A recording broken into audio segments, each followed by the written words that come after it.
जन विश्वास अधिनियम 23 के तहत 180 से अधिक कानूनी प्रावधानों को अपराध मुक्त किया गया था। बजट सत्र में नया आयकर विधेयक पेश किया जाएगा। नया विधेयक स्पष्ट होगा और इसमें अध्यायों और शब्दों दोनों के संदर्भ में वर्तमान कानून की तुलना में लगभग 50% कम किताब होगी ताकि लोग आसानी से समझ सकें, पढ़ सकें। करदाताओं और कर प्रशासन के लिए इसे समझना आसान होगा। वरिष्ठ नागरिकों के लिए ब्याज पर कर कटौती की सीमा वर्तमान 50,000 से दोगुनी करके 1 लाख की जा रही है। किराए पर टीडीएस के लिए 2.40 लाख की वार्षिक सीमा को बढ़ाकर 6 लाख किया जा रहा है। इससे टीडीएस के दायरे में आने वाले लेन देन की संख्या कम होगी और छोटे करदाताओं को लाभ होगा। 2022 में उन करदाताओं द्वारा स्वैच्छिक अनुपालन के लिए आयतन रिटर्न सुविधा लाई जो अपनी सही आय को रिपोर्ट करना भूल गए थे। इस तरह से करदाताओं पर सरकार का भरोसा सही साबित हुआ। करीब 90 लाख करदाताओं ने स्वच्छता से अतिरिक्त कर देकर अपनी आय अपडेट की। यह है कि किसी भी कर निर्धारण वर्ष के लिए आयतन रिटर्न दाखिल करने की समय सीमा को वर्तमान 2 वर्ष से बढ़ाकर 4 वर्ष करने का प्रस्ताव किया गया है। कई वरिष्ठ और अति वरिष्ठ नागरिकों के पास बहुत पुराने राष्ट्रीय बचत योजना के खाते हैं। क्योंकि ऐसे खातों पर अब ब्याज नहीं मिलता, इसलिए सरकार ने 29 अगस्त 2024 को या उसके बाद व्यक्तियों द्वारा एनएसएस से की गई निकासी को छूट देने का प्रस्ताव किया है। धन्यवाद। भाई देवेंद्र सिंह लोधी जी और हमारे मीडिया के प्रमुख भाई महेश्वरी जी, यहाँ उपस्थित सभी सम्मानित पत्रकार बंधुओं एवं छायाकार बंधुओं, आप सबका अभिनंदन करता हूँ, वंदन करता हूँ, नमन करता हूँ। मुझे बड़ी खुशी है आज आप लोगों से मिलने का इत्तेफाक हो रहा है। काफ़ी दिन बाद इधर कुछ दिन से नहीं आ पाया है, आज आप सबसे मिलकर बहुत अच्छा लग रहा है। साथियों, जैसा कि आपको मालूम है, हमारे 2025-26 का बजट बहुत ही अच्छा बजट था। जनता ने इसकी बहुत सराहना की। इसके बारे में मैं सबको लोगों को बटवा दिए कि वो बाद में मिल जाएगा। अच्छा, वो बाद में मिल जाएगा, ठीक है। भारत की अर्थव्यवस्था सभी प्रमुख देशों की अर्थव्यवस्थाओं में सबसे तेजी से बढ़ने वाली अर्थव्यवस्था है। पिछले 10 वर्षों में मोदी सरकार के विकास ट्रैक रिकॉर्ड और संरचनात्मक सुधारों ने महत्वपूर्ण अंतर्राष्ट्रीय ध्यान आकर्षित किया है। हमारी अर्थव्यवस्था आज दुनिया में 5वें नंबर पे है, जो कि पहले इसके आसपास नहीं थी। ये मोदी जी के सरकार है जिसने दुनिया के अंदर देश की इकोनॉमी बढ़ाई। साथियों, लोकतंत्र में विश्वास रखने वाले, जनता की बेहतरी करने वाले विकसित भारत की ओर हमारी यात्रा में प्रमुख सहायक स्तंभ हमारा मिडिल क्लास है और आयकर में इसको बहुत ज़्यादा राहत दी गई है।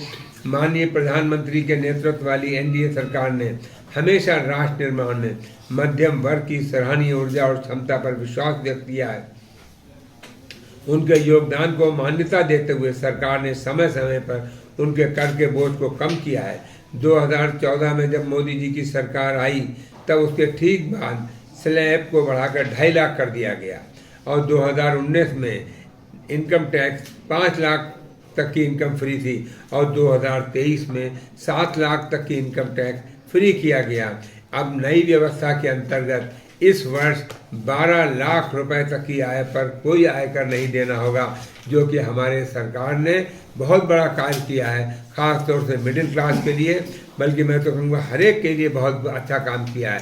इसके साथ ही साथ जो वेतन भोगी हैं उनका स्टैंडर्ड डिडक्शन 50,000 से बढ़ाकर 75,000 कर दिया है। इस तरह से 12,75,000 रुपये तक सर्विस क्लास को कोई टैक्स दे नहीं है। साथियों, सरकार प्रधानमंत्री धन धान्य कृषि योजना राज्यों के साथ साझेदारी से शुरू करेगी। इससे फसल की उत्पादकता, फसल की सघनता और औसत प्रोडक्शन में भी मूल चूल परिवर्तन आएगा। तुअर, उड़द, मसूर पर विशेष ध्यान देते हुए 6 साल के लिए दलहनों में आत्मनिर्भरता मिशन शुरू करेगी। इससे उत्पादकता में सुधार, घरेलू दाल का उत्पादन, किसानों को लाभकारी मूल्य सुनिश्चित करने तथा जल व हर चीज़ के लिए अनुकूल बीजों के विकास पर ध्यान केंद्रित किया जाएगा। किसान क्रेडिट कार्ड 7.7 करोड़ किसानों, मछुआरों और डेयरी किसानों को अल्पावधि ऋण की सुविधा प्रदान करता है। इसकी संख्या भी अब पहले से काफ़ी बढ़ा दी गई है। कौशल, निवेश, प्रौद्योगिकी और ग्रामीण अर्थव्यवस्था पर विशेष ध्यान दिया जा रहा है। शहरी श्रमिकों को सामाजिक आर्थिक उत्थान के लिए नई योजना लागू की जाएगी। सरकार गिग वर्कर्स की पहचान पत्र और ई श्रम पोर्टल पर पंजीकरण की व्यवस्था करेगी। प्रधानमंत्री जन आरोग्य योजना के तहत गिग वर्कर्स को स्वास्थ्य सेवा प्रदान की जाएगी। इस उपाय से लगभग 1 करोड़ गिग वर्कर्स को सहायता मिलने की संभावना है। स्वामी योजना, special window for affordable and mid income housing, सरकार बैंकों और निजी निवेशकों के योगदान से एक मिश्रित वित्त सुविधा के रूप में स्थापित किया जाएगा, जिससे बहुत से वो मकान जो आज बने हैं, जिनमें कुछ काम बाकी है, उनके लिए रुपया अवेलेबल कराया जाएगा ताकि वो मकान भी पूरी तरह से बन सकें। सूक्ष्म एवं लघु उद्यमों के लिए ऋण तक पहुंच में सुधार के लिए ऋण गारंटी कवर को बढ़ाया जाएगा। बहुत सी जगहों पे बिना गारंटी के 5 लाख तक लोन दिया जाएगा। अच्छी तरह से संचालित निर्यातक MSME के लिए 20 करोड़ तक का सावधि ऋण दिया जाएगा। रोजगार आधारित विकास को सुविधाजनक बनाने के लिए काफ़ी उपाय किए गए हैं, जिनमें प्रमुख है अतिथि प्रबंधन संस्थानों सहित हमारे युवाओं के लिए गहन कौशल विकास कार्यक्रमों का आयोजन करना, होम स्टे के लिए मुद्रा ऋण उपलब्ध कराना, पर्यटक सुविधाओं, स्वच्छता और विपणन प्रयासों सहित प्रभावी गंतव्य प्रबंधन के लिए राज्यों को प्रदर्शन संबंधी प्रोत्साहन प्रदान करना, विदेश यात्रा हेतु सुव्यवस्थित ई-वीज़ा सुविधाएं शुरू कराना, रोगियों विशेषकर कैंसर, दुर्लभ बीमारियों और अन्य गंभीर दीर्घकालिक बीमारियों से पीड़ित रोगियों की राहत प्रदान करने के लिए 36 जीवन रक्षक औषधियों के दाम कम किए गए। सरकार ने 6 जीवन रक्षक दवाओं को भी इसी सूची में शामिल किया है। मंत्री जी, बजट के लिए विपक्ष ने कहा, विपक्ष के लोग कह रहे हैं कि बेरोजगार में कुछ नहीं किया है सरकार ने, कृषि क्षेत्र में कुछ नहीं किया है सरकार ने, और जो 12.5 लाख रुपए का जो इनकम टैक्स स्लैब है उसमें भी कई जो है उलझने हैं।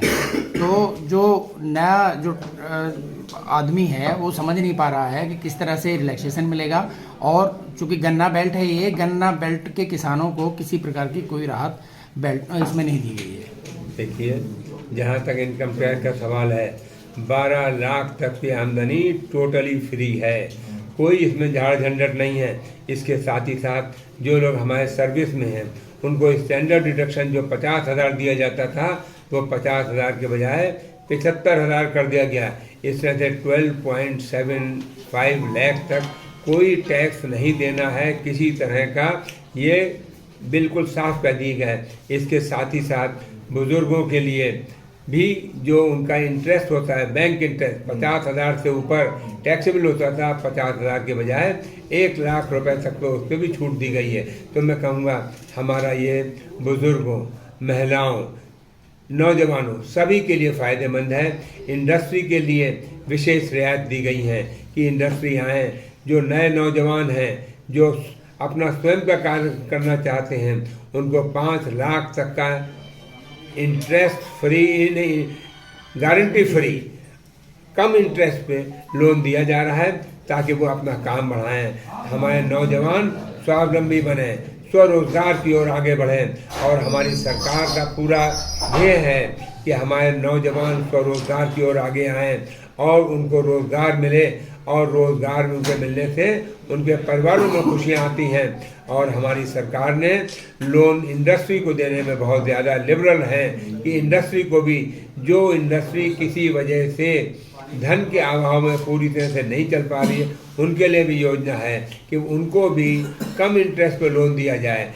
जो मकान बने हुए हैं, आधे पौने बने हुए हैं और पूरे नहीं हो पा रहे हैं जिसके, उनके लिए भी योजना लाए गए हैं कि उनके मकानों को कम इंटरेस्ट पे दिया जाए ताकि वो लोग भी अपने मकान पूरे करा सकें।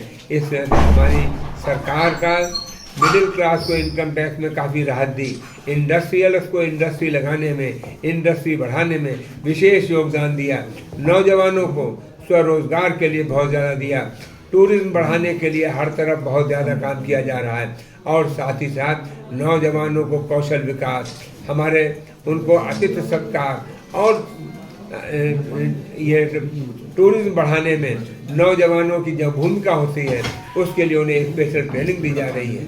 महिलाओं को उम्मीद थी कि बजट में जो है रसोई गैस के दाम कम होंगे, लेकिन वो ऐसा कुछ हुआ नहीं है। सब्सिडी मिलती नहीं है, 3 रुपये 4 रुपये 5 रुपये ऐसी सब्सिडी आती है। देखिए ऐसा है, इस बार अभी वाकई में हमारी सरकार ने दाम ज़रूर नहीं कम किए हैं, लेकिन होली दिवाली पे एक सिलेंडर अलग से मुफ्त दिया जाता है। त्योहारों पे गन्ना समर्थन मूल्य में कोई इजाफा नहीं हुआ है। गन्ना समर्थन मूल्य में ये बजट में नहीं आता, ये अलग से हमारी प्रदेश सरकार का होने वाला है। हो सकता है हमारी सरकार इस पर विचार करे। लेकिन कृषि मंत्री बोल रहे हैं कि बोले कि एक ही बार बढ़ता है, अभी पिछली बार बढ़ तो गया था, एक बार वीडियो उनकी आई थी। अब यह है कृषि मंत्री ने जो कहा, क्योंकि ये मामला कृषि से संबंधित है। संसद में एक नया आयकर विधेयक पेश किया जाएगा। नए आयकर विधेयक से अधिक स्पष्ट होगा और इसमें अध्यायों की कमी होगी। अगर पहले इतना मोटा है इनकम टैक्स एक्ट, तो अभी छोटा कर दिया जाएगा ताकि कोई भी आसानी से पढ़ सके, समझ सके। उच्च उपज वाले बीजों पर राष्ट्रीय मिशन लॉन्च किया जाएगा। असम में एक नया यूरिया संयंत्र शुरू किया जाएगा। एक बड़े सार्वजनिक लॉजिस्टिक संगठन के रूप में परिवर्तित हो जाएगा। विश्वकर्मा उद्यमियों, महिलाओं, स्वयं सहायता समूह, MSME और बड़े व्यापारिक संगठनों की बड़ी ज़रूरतों को पूरा किया जाएगा। सरकार ऑनलाइन पोर्टल पर पंजीकृत सूक्ष्म उद्यमों के लिए 5 लाख रुपए की सीमा वाले कस्टमाइज क्रेडिट कार्ड शुरू करेगी। 10,000 करोड़ रुपए के योगदान के साथ एक नया फंड शुरू किया जाएगा। महिलाओं, अनुसूचित जातियों, अनुसूचित जनजातियों के लिए पहली बार उद्यमी बनने वालों के लिए एक नई योजना शुरू की जाएगी। फुटवियर और चमड़ा क्षेत्र के एक फोकस उत्पाद योजना लागू की जाएगी। इस योजना में 22 लाख लोगों को रोजगार मिलने, 4 लाख करोड़ रुपए का कारोबार होने और 1.1 लाख करोड़ रुपए से अधिक का निर्यात होने की उम्मीद है। घरेलू मूल्य संवर्धन रोजगार सृजन में सुधार लाने, सौर PV cell, EV battery, motor और नियंत्रक इलेक्ट्रोलाइजर, पवन टरबाइन, अति उच्च वोल्टेज ट्रांसमिशन उपकरण और ग्रिड स्केल बैटरी के लिए पारिस्थितिकी तंत्र में निर्माण के लिए स्वच्छ प्रौद्योगिकी निर्माण सार्थक होगी। मानव संसाधन में सक्षम आंगनबाड़ी एवं पोषण 2 कार्यक्रम, ये योजना देश भर में इसमें महिलाओं के लिए आंगनबाड़ी के माध्यम से 8 करोड़ से अधिक बच्चों को, 1 करोड़ गर्भवती महिलाओं को और स्तन कराने वाली माताओं को, खास तौर से आकांक्षी जिलों और पूर्वोत्तर क्षेत्र के लगभग 20 लाख किशोरियों को पोषण संबंधी सहायता प्रदान की जाएगी। अगले 5 वर्षों में सरकारी स्कूलों में 50,000 अटल टिंकरिंग लैब स्थापित की जाएगी ताकि बच्चे अपनी तरक्की कर सकें। ब्रॉडबैंड कनेक्टिविटी ग्रामीण क्षेत्रों के सभी सरकारी माध्यमिक विद्यालयों और प्राथमिक स्वास्थ्य केंद्रों तक पहुंचाया जाएगा। भारतीय भाषा पुस्तक योजना स्कूल और उच्च शिक्षा के लिए भारतीय भाषाओं की पुस्तक का डिजिटल रूप में उपलब्ध कराया जाएगा। 5 IIT के अतिरिक्त बुनियादी ढांचे में इम्प्रूवमेंट किया जाएगा। वर्ष 2014 के बाद 6,500 और अधिक छात्रों को IIT में एडमिशन दिया जाएगा।